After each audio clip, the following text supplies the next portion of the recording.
Pa, pag bumalik, pwede mo nang balisahin yan, ha? Pero sure yan, hindi na nabalik yan. Matibay yung ginawa ko dyan. Pinako ko eh. Wala akong screw eh. Screw ko dapat eh. Kaso pinako mo. Pinako ko na. Have a good day and positive life and positive vibes para sa ating lahat. Meron tayong pagawa ngayon dito.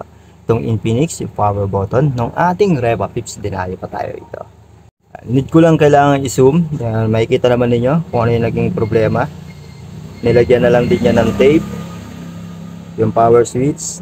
Open natin. Hindi na raw kasi napipindot. Yan, makikita ninyo. Cleaning muna natin saglit para makita natin maigi kung kaya pang i-repair. Kapag hindi, papalitan ko lang power switch. Sa ganito mga problema, singil ko talaga rito sa power switch is egg thread. Ngayon, dahil tropa pitch natin yung Reva Pips natin, mababa lang gagawin natin singil dyan. Then, patakan ko lang siya ng PCB board. Wala na akong lacquer cleaner. Panlaban sa mga corrosion at corroded or kaya mga water damage. Pakita ko sa inyo, open ko lang kung gagana pa siya. Yun, nag-open pa siya.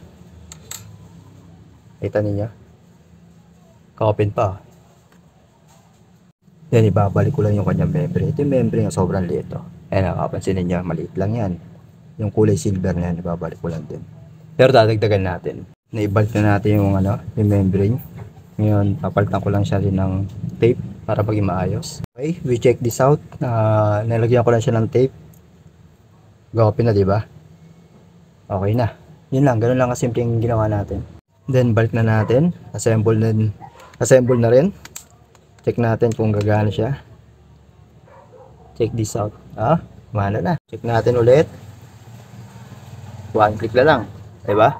Kanina, hirap na hirap pindutin talaga to. Ngayon, okay na. Check natin ulit.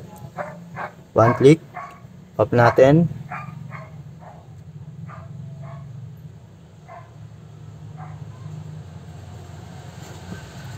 Alright.